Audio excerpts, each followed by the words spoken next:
Hello everyone, welcome to tech Sharmit. आज के session में हम जॉइन से रिलेटेड कुछ एग्जांपल कवर करेंगे। जैसा हम ऑलरेडी इस पूरे जॉइन के सीरीज़ में हमने डिफरेंट डिफरेंट टाइप के जॉइंस को समझा कि कैसे उनका सिंटेक्स होता है, कब उसको यूज़ किया जाता है। तो ओवरऑल जॉइंस में वही टाइप्स रहते हैं जिनको हम अपने रिक्वायरमेंट के अकॉर्डिंग यूज़ करते हैं।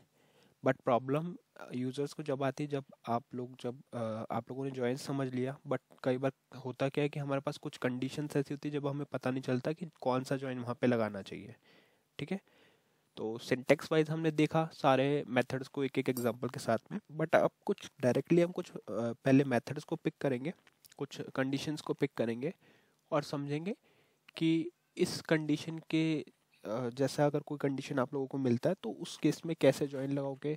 वहाँ पे अगर जैसे मान लीजिए किसी जॉइन के साथ आपको वेयर कंडीशन भी लगानी होती है, क्योंकि अभी हमने सिर्फ उसका टाइप समझा कि कौन सा टाइप का जॉइन में क्या डेटा लेके आता है। बट एक्चुअल जब रियल लाइफ एग्जांपल आप वहाँ पे सॉल्व कर रहे होंगे कोई प्रॉब्लम को, या आपके पास कोई टेबल है जहाँ से आपको कोई कंडीशन वाइज डेटा पिक करना है, तो उस टाइम पे जॉइन कैसे यूज़ होगा तो वो तभी समझ पाएंगे जब हम इसकी प्रैक्टिस करेंगे। तो मैं आपको यही रिकमेंड करूँगा कि जॉइंस की जितनी ज़्यादा प्रैक्टिस आप लोग करोगे उतना फिर आप लोगों को ईजी रहेगा। फिर क्या होगा कि जब भी कोई कंडीशंस होंगी तो उस कंडीशंस के अकॉर्डिंग आप अपना जॉइंट सेलेक्ट करके उसका यूज़ कर पाओगे। तो प्रैक्टिस के लिए मैं कुछ एक सेशंस एग्जांपल्स पे भी कवर कर रहा हूँ, जहाँ पे आपको पहले हम प्रॉब्लम स्टेटमेंट देखेंगे और फिर उसके लिए जॉइंट्स कैसे लिखना है वो समझेंगे। तो अभी इस सेशन के लिए मैं आपको दिखाता हूँ कुछ टेबल्स, जो ये टेबल हम यूज़ कर रहे हैं। अब आपको अज्यूम करना है कि आप एक कस्टमर टेबल पे वर्क कर रहे हो। आपके पास दो टेबल है, कस्टमर टेबल और ऑर्डर्स टेबल। कस्टमर टेबल में हमारे पास कस्टमर आईडी है, फर्स्ट नेम है, लास्ट नेम है। और ऑर्डर्स टेबल में कस्टमर आईडी है जो कॉमन रहेगी, और ऑर्डर डेट है और डिलीवरी लोकेशन है। ठीक है, तो ये तो हो गया हमारा टेबल। इसमें टेबल क्रिएशन आप लोग ऑलरेडी जानते हो, तो मैं इतना इस पर फोकस नहीं कर रहा। अब मैं आपको डायरेक्टली डेटा दिखाता हूँ, क्योंकि डेटा से हम प्रॉब्लम स्टेटमेंट को समझेंगे पहले। तो मैंने यहाँ पे लिखा सेलेक्ट स्टार फ्रॉम, और यहाँ पे लिख दिया कस्टमर्स। तो पहली टेबल जो हमारी है वो है कस्टमर नेम से, तो इसको देखते हैं। फिर सेकंड टेबल जो रहेगी हमारे पास ऑर्डर से, उसको भी देखेंगे। तो अभी मैंने यहाँ पे किया एंटर। तो अब आपको अज्यूम करना है कि ये आप ऐसे प्रोजेक्ट पे वर्क कर रहे हो जहाँ पे आपके पास एक कस्टमर टेबल है जिसमें कस्टमर आईडी है, कस्टमर का नेम है, लास्ट नेम है। ठीक है, इसमें तीन ही कॉलम है। इसमें हमने कुछ डेटा सैंपल के लिए रखा हुआ है, 10 डेटा है इसमें। अब दूसरी टेबल देखते हैं। दूसरी टेबल है हमारे पास ऑर्डर्स नेम से, तो यहाँ पे मैंने किया ऑर्डर्स। ठीक है, यहाँ पे एंटर किया तो यहाँ पे आपको क्या मिल रहा है, कस्टमर आईडी मिल रही है और ऑर्डर डेट मिल रहा है और डिलीवरी एड्रेस मिल रहा है उसका, डिलीवरी लोकेशन। अब आपको कहा जाता है कि ये दो टेबल्स हैं और आपकी रिक्वायरमेंट ये है कि आपको वो सभी ऑर्डर्स, उन सब कस्टमर्स को पिक करना है जिनके ऑर्डर है वो स्पेसिफिक डेट आप ले सकते हो। जैसे मैंने यहाँ पे क्या लिया हुआ, ग्रेटर देन 11/3। ठीक है, तो जिनके डेटा जो है 2023 11/3 से बाद के हैं, हमें सिर्फ वही डेटा चाहिए। हो सकता है ये कोई आप सेल्स रिपोर्ट बना रहे हो या कोई भी आपके पास ऐसी कंडीशन है जहाँ आपको इस तरह से डेटा मिला हुआ है और आपको किसी ने कहा है कि आपको वही डेटा पिक करना है जिनके ऑर्डर डेट जो है वो ग्रेटर है 2023 11/03 से। ठीक है, नवंबर 3 से जो भी बड़े ऑर्डर्स हैं, मतलब जो नवंबर 3 के बाद में ऑर्डर्स बुक हुए, हमें सिर्फ उन कस्टमर का डेटा निकालना है। तो उसके लिए हम कैसे लिखेंगे, तो क्वेरी यहाँ पे मैंने लिखा हुआ है, बट क्वेरी से बेटर है मैं आपको डायरेक्टली इसको लिखना सिखाता हूँ कि कैसे लिखते हैं। तो आपको यहाँ पे क्या लिखना है, सिंपली लिखना सेलेक्ट, पहला स्टेटमेंट सेलेक्ट आएगा, स्पेस देके अब आपको वो सारे कॉलम्स सेलेक्ट करने हैं जिनकी आपको नीड है।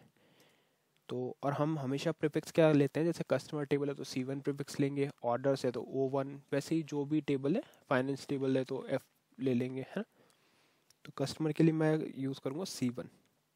तो मैंने यहाँ पे लिखा C1 डॉट, और इसमें से अब टेबल आपके पास है, आप क्वेरी लिखना, जैसे यहाँ पे तो हम डायरेक्टली कॉपी करके समझ सकते हैं इसको, बट मैं आपको लिखाने का तरीका बता रहा हूँ कि कैसे लिखी जाती है। तो पहली टेबल में कस्टमर आईडी हमारे को चाहिए, तो हमने क्या लिखा, सेलेक्ट C1, और यहाँ पे लिखा कस्टमर आईडी। तो एक तो ये कॉलम चाहिए, कॉमा दिया, लाइन चेंज की। अब दूसरा कॉलम क्या चाहिए हमें, दूसरा हमें कॉलम चाहिए फर्स्ट नेम, तो मैंने यहाँ पे लिख दिया फर्स्ट नेम, ठीक है। और C1 में उस कॉलम के आगे लगाऊंगा जो मुझे पता है कि कस्टमर टेबल से आ रहा है, ठीक है। एंटर नहीं करना था यहाँ पे, पेज अप करते हैं। अब थर्ड कॉलम मेरे को चाहिए यहाँ से C1 डॉट लास्ट नेम, तो यहाँ पे मैंने कर दिया इसको लास्ट नेम, फिर कॉमा मैंने दिया। अब इस टेबल का डेटा मेरे पास इतना ही था, मेरे को इतना ही इन्फॉर्मेशन यहाँ से चाहिए। अब सेकंड टेबल से क्या, मेरे को कस्टमर आईडी की नीड नहीं है, क्यों, क्योंकि कस्टमर आईडी दोनों टेबल की सेम ही है, तो उस केस में मेरे को ये इसकी नीड नहीं है। मुझे चाहिए ऑर्डर डेट, तो मैं यहाँ पे लिखूँगा O date, O1 dot order date, ये आ गया ऑर्डर डेट। फिर मैंने कॉमा दिया, फिर मेरे को चाहिए O1 डॉट अब मुझे चाहिए इसमें से डिलीवरी लोकेशन, तो डिलीवरी लोकेशन लिख लेते हैं। तो यहाँ पे हमने लिखा डिलीवरी लोकेशन, ठीक है। ये कॉलम्स मुझे चाहिए थे, तो मैंने सारे कॉलम सेलेक्ट कर लिए। सिंपल है, आपको लिखना है सेलेक्ट प्रीफिक्स। अभी हमारे इस कॉलम में नहीं है, उन टेबल्स को हमने प्रीफिक्स नहीं दिया, बट बाद में हम यूज़ करेंगे तो हमें पता है, इसलिए मैंने जो कस्टमर से डेटा, मेरे को टेबल आपके पास है, टेबल की फील्ड्स पता है, तो उस हिसाब से मैंने प्रीफिक्स डाल दिया C1 और O1। ये हो गया हमारा फील्ड सिलेक्शन। अब हमारे को लगाना है ज्वाइन। अभी डेटा कहाँ से लेना है, फ्रॉम लिखेंगे। डेटा हमारे को लेना फ्रॉम, पहला टेबल आएगा कस्टमर, तो यहाँ लिख दो कस्टमर्स एज C1, क्योंकि हमने ऊपर रेफर किया है, हो गया। इसके बाद आप लिखोगे ज्वाइन, तो यहाँ पे लिखोगे ज्वाइन। अब ज्वाइन किस पे करना है, हमारे को ज्वाइन, इसको इस तरह से लिख सकते हैं प्रॉपर सिंटेक्स के लिए। कस्टमर एज C1 को आप नीचे लिखो एक लाइन स्किप करके, और यहाँ पे आप लगा दोगे ज्वाइन, तो ये हो गया हमारा ज्वाइन। ज्वाइन के बाद में अब दूसरी टेबल हमारे पास कौन सी, ऑर्डर्स, तो मैंने यहाँ लिखा ऑर्डर्स एज O1, ठीक है। ज्वाइन क्लियर हो गया, ज्वाइन तक का पोर्शन हमारा ठीक है। अब इसके बाद में लिखेंगे किस पे अप्लाई करना है ज्वाइन, तो मेरे को ज्वाइन करना है on C1 dot customer ID, ठीक है, equal O1 dot customer ID। तो जहाँ जहाँ पे ये मैच कर रहा है वो हमारे को डेटा लेके आना, कस्टमर ID, ये हो गया। इसके बाद में यहाँ तक तो हम पहले भी देख चुके हैं कि ऑन, अगर आप चाहो तो इसको भी स्किप करके एक लाइन और यहाँ लिख सकते हो, जिससे आपको थोड़ा सा विजिबिलिटी अच्छी होगी कि हाँ कौन सा टेबल से डेटा आ रहा है, कस्टमर एज C1 से, ज्वाइन ऑर्डर से as O1 on customer ID, और O1 डॉट कस्टमर ID। अब यहाँ पे हमारे को चाहिए वेयर कंडीशन, तो वेयर कंडीशन के लिए अब आप क्या कर सकते हो, या तो F4 भी ले सकते हो, बट F4 लोगे तो फिर आपका ये जो सिंटेक्स आपने लिखा हुआ है वो थोड़ा सा चेंज हो जाएगा, तो बेटर है आप खुद ही लिख दो यहाँ पे। तो यहाँ पे लिख देते हैं where C1 dot customer ID O1, sorry, यहाँ पे वेयर लिखेंगे, एक लाइन स्किप करेंगे, यहाँ लिखेंगे O1 dot order date underscore date is greater than, और फिर जो भी आपकी डेट आपको सिलेक्ट करनी, जैसे अभी हमने यहाँ पे एक एग्जांपल के लिए क्या लिया हुआ है 2023-11-03, तो इसको कोट में डालते हैं 2023-11-03, तो इसके बाद वाली डेट हमारे को चाहिए, और फिर सिंपली आपको करना है एंटर। एंटर आप जैसे ही करोगे तो कौन से कस्टमर ID आई हमारे पास, 4 और 5, रोशन और वेदांत।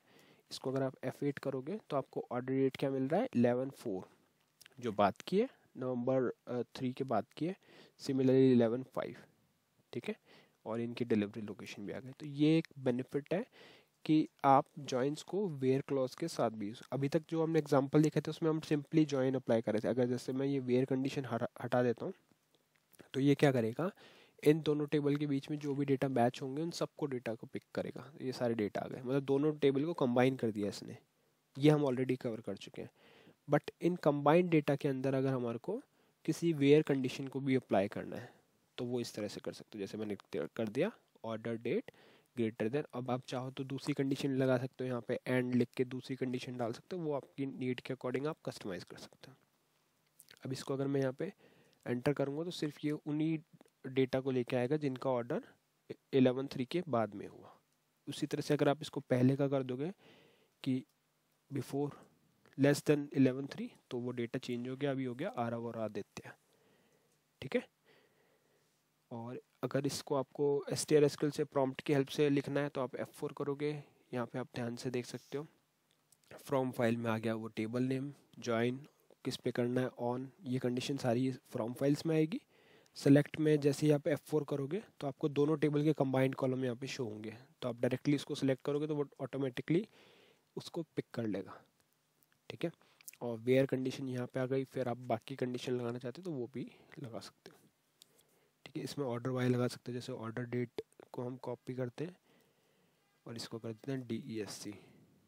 तो ये देखो डिक्रीजिंग ऑर्डर में हो गया, आ रहा हो अभी सेकंड आ रहा है और ये फर्स्ट आ रहा है।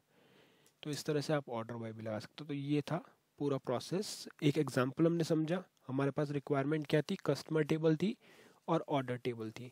दोनों टेबल में से हमारे को वो डेटा पिक करना था जिसके अंदर हमने जिसमें ऑर्डर डेट जो है वो बाद की हो नवंबर की। तो उस केस में हम क्या कर सकते हैं, सिंपली इसका यूज़ कर सकते हैं और इसकी हेल्प से आप वो डेटा पिक भी कर सकते हो। ठीक है, तो इस सेशन के लिए इतना ही था। आई होप ये एग्जांपल आपको क्लियर हुआ होगा। SQL RPG में हम ऑलरेडी बहुत सारे वेज देख चुके हैं, तो जस्ट मैं एक बार आपको क्विकली दिखा देता हूँ। बाकी आई होप ये आपको क्लियर हुआ होगा। सिर्फ हम एग्जांपल ही डिस्कस करेंगे आने वाले सेशंस में। और फॉर्मेट वही है, मतलब सेम यहाँ पे आप वेयर क्लॉज लिख दोगे, क्योंकि SQL RPG में हम कर क्या रहे हैं, इन शॉर्ट क्वेरी को ही यूज़ कर रहे हैं। तो यहाँ पे जहाँ भी कर्सर बना रहे हो उस जगह पे बस क्वेरी लिख सकते हो। क्वेरी के अकॉर्डिंग आप डेटा स्ट्रक्चर बना सकते हो, जैसे यहाँ पे हमने बनाया हुआ है, और फिर उनको रिसीव कर सकते हैं वैल्यूज़ को।